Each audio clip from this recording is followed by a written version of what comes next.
young brother here referred to as the house Negro and the field Negro.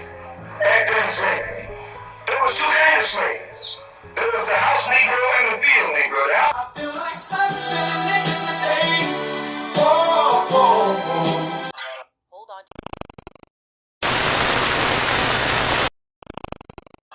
Hold on. A man of powers went by. They had a meeting at the Carlisle Hotel in New York City. The Carlisle Hotel is owned by the Kennedy family.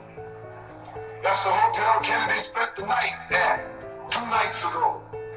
Belongs to his family. A philanthropic society headed by a white man named Stephen Curry called all the top civil rights leaders together at the Carlisle Hotel. If by you all fighting each other, you're destroying the civil rights movement.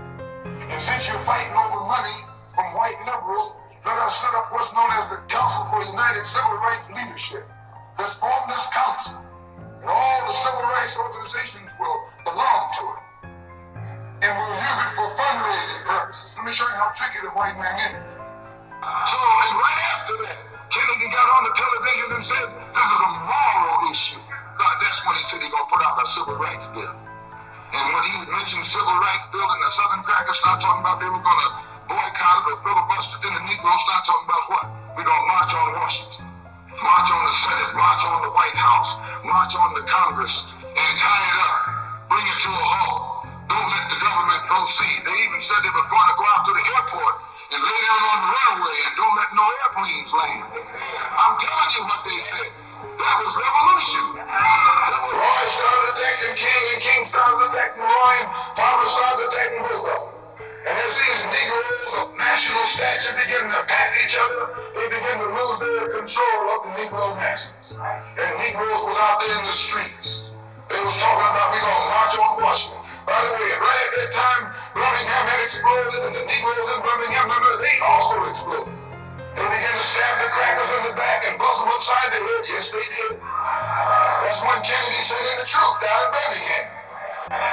The white man do the same thing to you in the street. When you want to put knots on your head and take advantage of you and don't have to be afraid that you're fighting back. To keep you from fighting back, you get these old religious Uncle Toms to teach you and me. They're just like Novocaine. Suffer peacefully. Don't stop suffering, just suffer peacefully. As Reverend Cleet pointed out, let your blood flow in the streets. This is a shame. And you know, he's a Christian preacher. If it's a shame to him, you know what it is to me.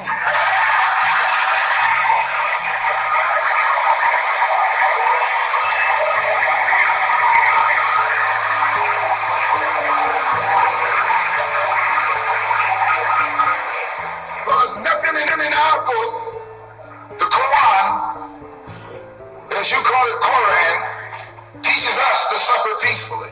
Our religion teaches us to be intelligent, be peaceful, be courteous, obey the law, respect everyone.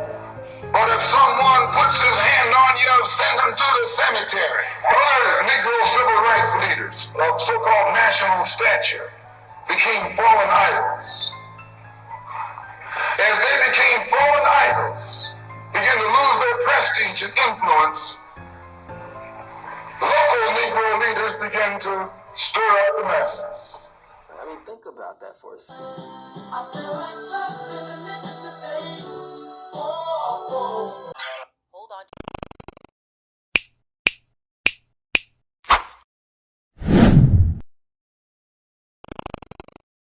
Hold on. Kind of slaves. There was the house Negro and the field Negro. The house Negro, they lived in the house with master. They dressed pretty good. They ate good because they ate his food. But he left. They lived in the attic or the basement, but still they lived near their master.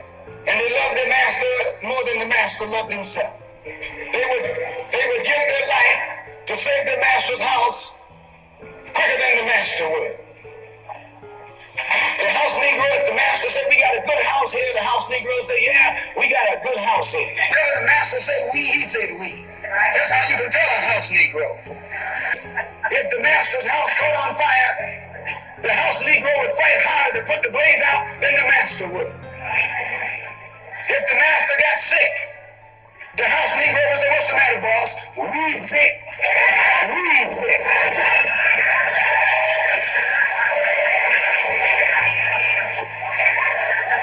He identified himself with his master more than his master identified with himself. And if you came to the house Negro and said, let's run away, let's escape, let's separate, the house Negro would look at you and say, man, you're crazy. What you mean separate? Where is there a better house than this? Where can I wear better clothes than this? Where can I eat better food than this? That was that house Negro. In those days, he was called a house nigger.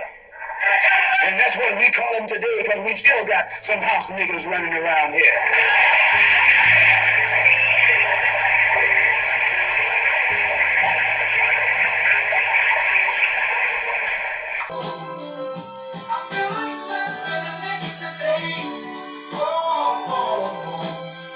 Hold on. This modern house Negro loves his master.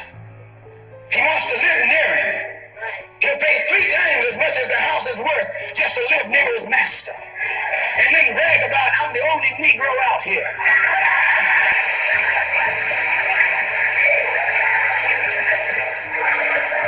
I'm the only one on my job. I'm the only one in this school. You're nothing but a house Negro.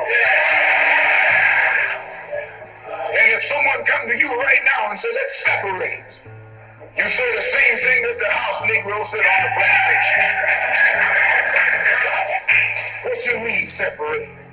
From America? This good white man? Where you gonna get a better job than you get here? I mean, this is what you say. I ain't left nothing in Africa. That's what you say. While you left your mind in Africa.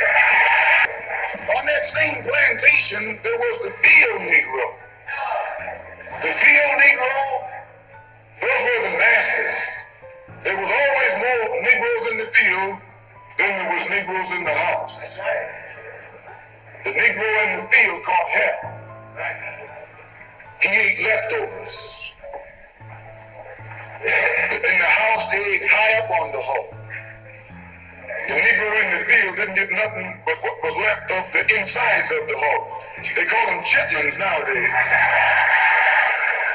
In those days, they call them what they were, guts. That's what you were, a gut eater. And some of you all still gut eaters.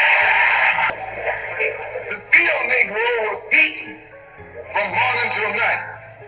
He lived in a shack, in a hut.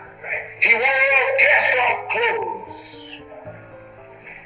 And he hated his master. I say he hated his master. He was intelligent. That house Negro loved his master. But that field Negro, remember, they were in the majority. And they hated the master. When the house caught on fire, he didn't try and put it out. That field Negro prayed for a wind, for a breeze. When the master got sick, the field Negro prayed that he died. If someone come to the field Negro and said, let's separate, let's run, he didn't say, where are we going? He said, any place is better than here. You got field Negroes in America today. I'm a field Negro. The masses are the field Negroes. When they see this man's house on fire, you don't hear these little Negroes talking about our government is in trouble. They say the government is in trouble.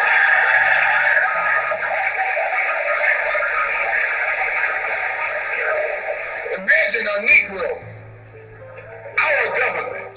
I even heard one say our astronauts.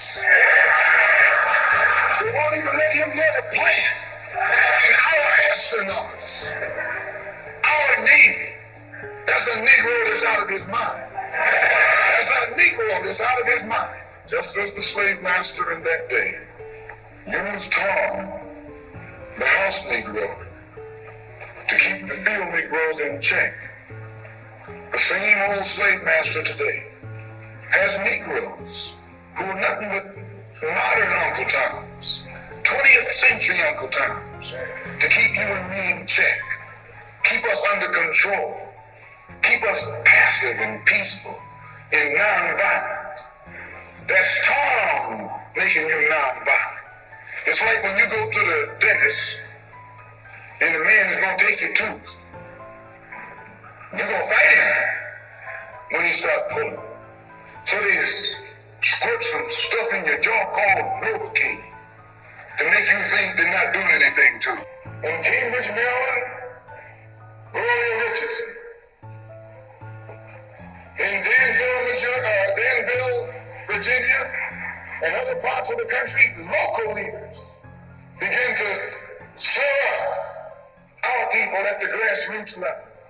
This was never done by these Negroes whom you recognize of national stature. They controlled you, but they never incited you or excited you. They controlled you, they contained you. They kept you on the plantation. That's a good religion. In fact, that's an old-time religion.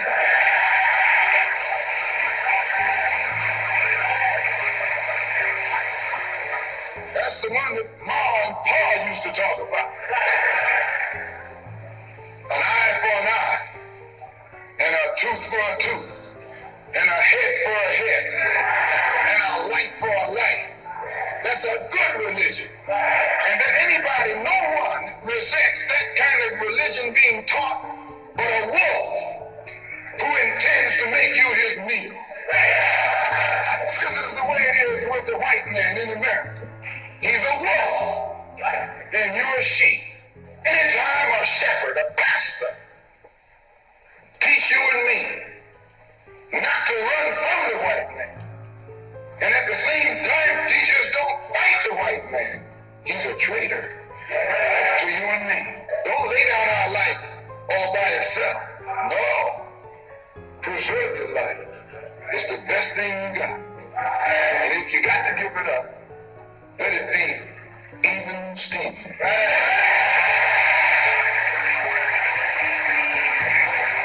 He used Tom to control them. The same strategy that was used in those days is used today by the same white man. He take a Negro, a so-called Negro, and make him prominent. Build him up. Publicize him. Make him a celebrity. And then he becomes a spokesman for Negroes and a Negro leader. That was revolution. That was the white revolution. It was the grassroots out there in the street. Scared the white man to death. Scared the white power structure in Washington, D.C. to death. I was there. When they found out that this black steamroller was going to come down on the Capitol, they called in Wilkins. They called in Randolph.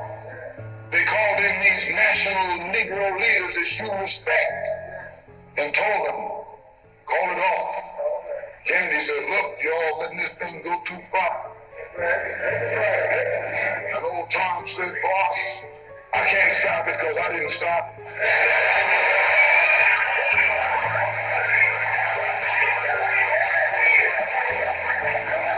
I'm telling you what they said. They said, I'm not even in it, much less at the head of it. They said, these Negroes are doing things on their own. They're running ahead of us. And that old shrewd fox, he said, well, if you all want in it, I'll put you in. I'll put you at the head of it. I'll endorse it. I'll welcome it. I'll help it. I'll join it.